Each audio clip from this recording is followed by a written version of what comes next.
the same things anyway. But anyway, this broadcast is about specifically inconsistencies in rom-coms. So if you've watched enough rom-coms, or if you watch the same rom-coms over and over again, you'll note the inconsistencies because, quite frankly, once you know that the couple is going to get together, and that's a given anyway before you start watching the thing, once you know they're getting together, you're like looking for things to find fault with, basically. So that's what this is about. Now, When Harry Met Sally, right, is probably the gold standard of these rom-coms, starring Billy Crystal and Meg Ryan. Like a movie critic. But anyway, that's like the gold standard of these things. So in the beginning of the movie, they set the ridiculous, the ridiculousness, they set it up. Because what happens is, I guess when Harry and Sally first meet, they're sharing the driving, and they're both going to New York. I think Harry's doing a graduate degree at NYU or something like that. Anyway, when they get to New York, right, she drops Harry off right at Washington Square Park. Now, I'm sure the man does not live in Washington Square Park. The man's not going to set up a box and live in the park. So most of the dorms, if you know NYU at all, are right adjacent to the park. All she has to do is drive an extra block or two. I guess that's too much for her. But I think really what the filmmaker was trying to, show the arch. The problem is it looks a little ridiculous. She's dropping him off at the park. What is he, a dog? He has to go? I mean, that's a little lame, right? That's a big inconsistency. But like I said, again, they're setting this in the New York scene with showing the Washington Square Arch, a very famous arch. So that inconsistency is based upon, I guess, the filmmaker just wanting to show the New York setting. Okay. Then you have Love Actually, right? If you've seen that enough times, I mean, there's a lot of glaring things wrong with that and inconsistencies. It's a perennial Christmas. They play that all the time at ad infinitum. I can't really say that word. Ad infinitum around the holiday season, and they have those interposed storylines. It's like an updated Love Boat episode if you ever used to watch that show. So they have these concurrent storylines going with it. People kind of know each other peripherally, and then they have these storylines. Now, in Love Actually, you have that random Milwaukee bar with, of course, supermodels, people, that bar, so that when the guy goes to Milwaukee to meet women, of course, he immediately meets like 4 cover models who are sitting at this, and of course looking for a guy just because he has an accent. Never mind that he's as ugly as a toad, but they just like an English accent. You could, it's ridiculous. It's not true. But in any case, that's what it consists to see. And then they have that scene where the small child, right, the love-smitten little, what is he, the son of, I forget the actor's name, Liam Niels, whatever his friggin' name is. Anyway, the little kid, right, wants to profess his love to another little girl. So he's able to outwit and outrun those TSA agents in the airport. Now, this is post 9/11, right? You think they would have tightened airport security, but not apparently for 9-year-old boys, because this kid is able to outrun and just skip over the turnstile like it's that easy. He just jumps over it. And they don't reach him until he's nearly at the plane. He's nearly boarding, and by then he could just chuck a bomb on. But, so that's ridiculous. Then you have Notting Hill. Notting Hill is a rom-com fraught. Did you hear me? I said fraught. I used the word fraught. Fraught with inconsistencies and illogic and just inanity, okay? And that, is that a word? Inanity? I don't know. Anyway, but that's one of the most popular rom-coms. And I've seen that, no question, at least 30 times, randomly, bits and pieces. And of course, now, the setup is that this guy, of course, William Thacker, runs a bookshop, right, in Notting Hill. And he only sells travel books. Now, I don't know how this man maintains a living, because even when was this made? In 1999? I think a print was dropping anyway. I don't know how even bookstores were kind of few and far between anyway. But this guy only sells travel books. He has a guy who looking for John Clancy or something, and he just tells him to leave. He doesn't sell anything there but travel books. He doesn't, I don't know, change watch batteries. How does this man make a living? It just doesn't make any sense. But anyway, he sells travel books, right?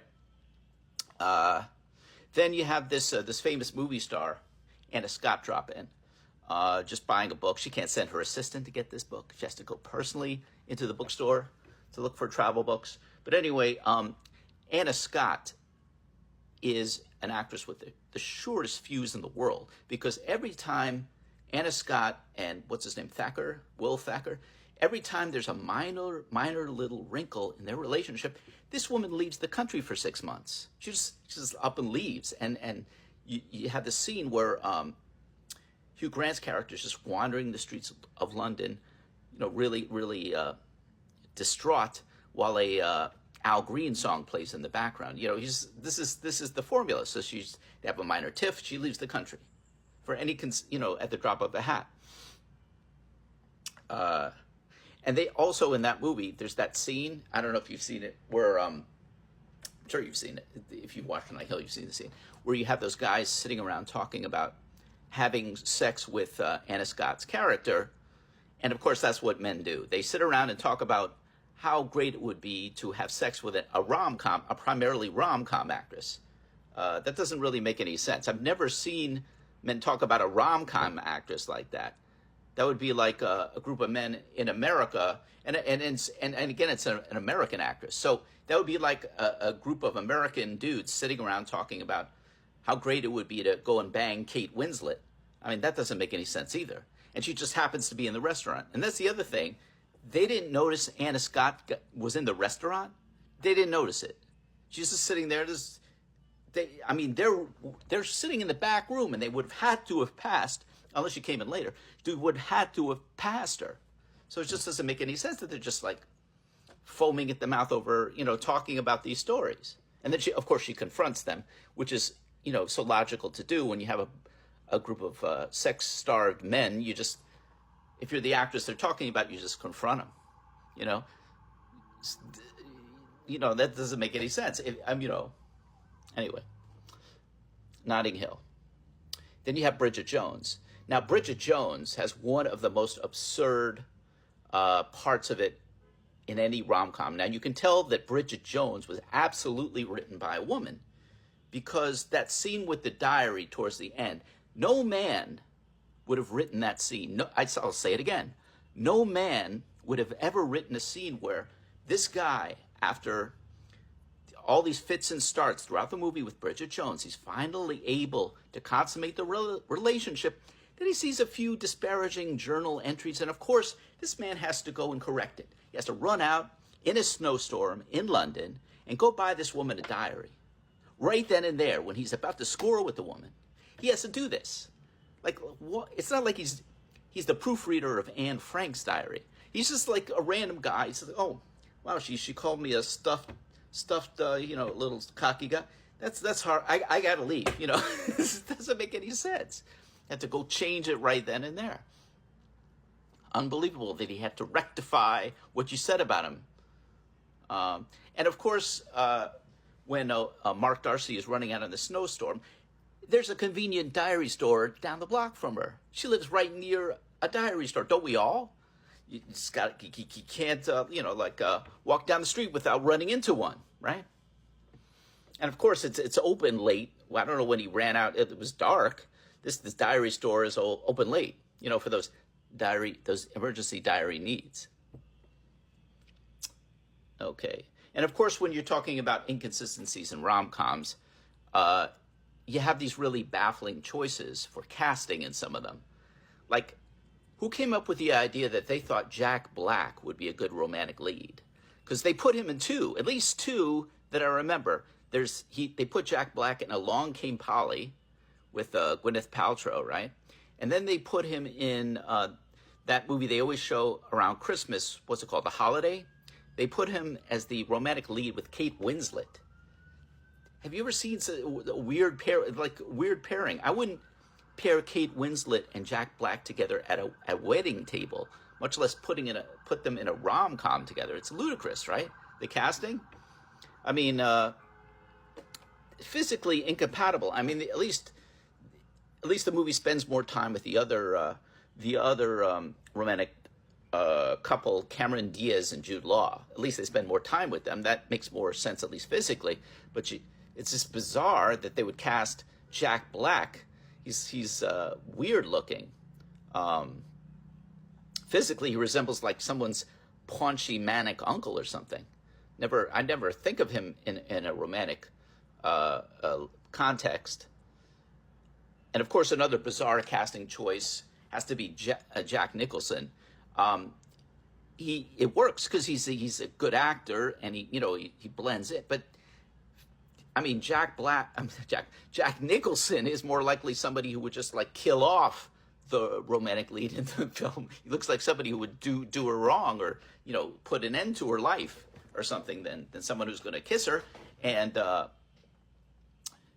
it doesn't make any sense. I mean, you're used to seeing him in The Shining, so I don't know who's casting these things, but they're thinking, Jack Nicholson, The Shining, yeah, went crazy and went after his wife with a meat cleaver. But yeah, he's good. He's good.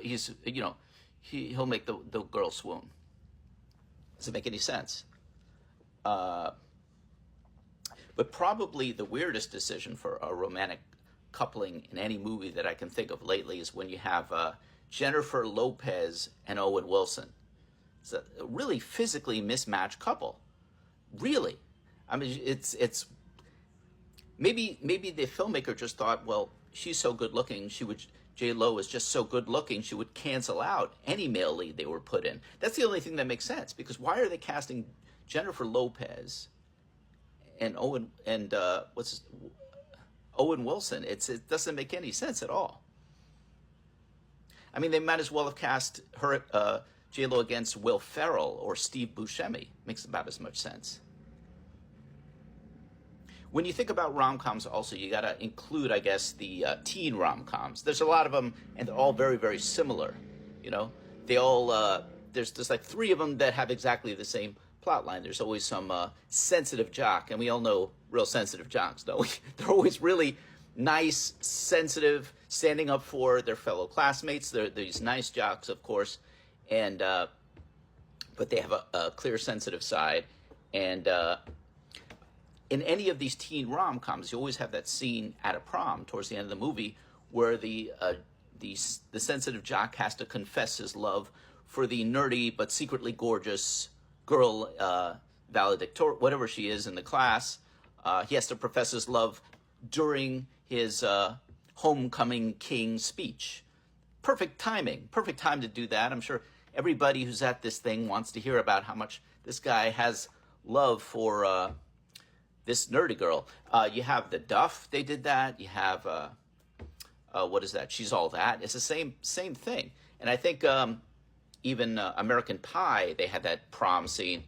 I don't think anybody confessed love, but I think somebody wet his pants. Oh, but again, some woman made some proclamation where she never had sex with this guy. Like at the prom, it mind-bogglingly ludicrous scene. I mean, like, why are they shouting out that they love these women right at the at this time? I don't think anybody viewing it would care. I mean, they might as well just shout out, "Hey, I got gonorrhea!" This like have the same kind of audience reaction. Anyway, that's been my little rant today about the inconsistencies of rom-coms, and there's a lot more. I didn't scratch the surface. There's oh, and I forgot about the biggest cliche in all these rom-coms. At the end of each rom-com, you have always the guy running to profess his love for the woman. He has to be running towards her because, of course, you can't pick up a phone these days with the cell. You can't text it. I suppose it's more dramatic. He's running. He has to catch the woman. She's at a party. She's with another man. Whatever she's doing her nails. I don't know. I don't care. But he has to run to her to tell her so. And I always thought there should be a rom-com where the guy's in a wheelchair. So that ups the difficulty factor. He has to wheel towards the woman towards the end of the film. And if this film is set in San Francisco, that's going to be curtains for this guy. He's gonna like this cataclysmic crash towards the end of the film. Just something. Maybe I'll write one where that's the end of the film. He crashes towards his ultimate death in a rom-com. I don't think that's going to go over necessarily well, but it's a possibility. Anyway, this has been my little rant on rom-coms. There's like I said, I was just scratching the surface before. There's so many other ridiculous parts of rom-coms. He didn't know what he had. She was right next to him, whatever. But those are the biggest ones that I found by watching these over. Because like I said, there's nothing on TV right now. Everything is on hiatus. So hiatus. This sounds like I said hiatus. Hiatus. So everything's in remission, in not being shown. Okay, I'll just say that. No shows are being shown right now. So of course you're stuck with these old movies. So thanks again for watching this rant. I hope you enjoyed it. And if anybody wants to comment on rom-com cliches or inconsistencies or asinine things, please do so. And please remember to subscribe and like, whatever you say at the end of these things to get audience. I appreciate you watching. Thanks again. And I've been your host, That Dude. Enjoy the rest of your day. And to all a good night. No, to all have a great day. I'll talk to you again soon. Bye-bye. Whoa.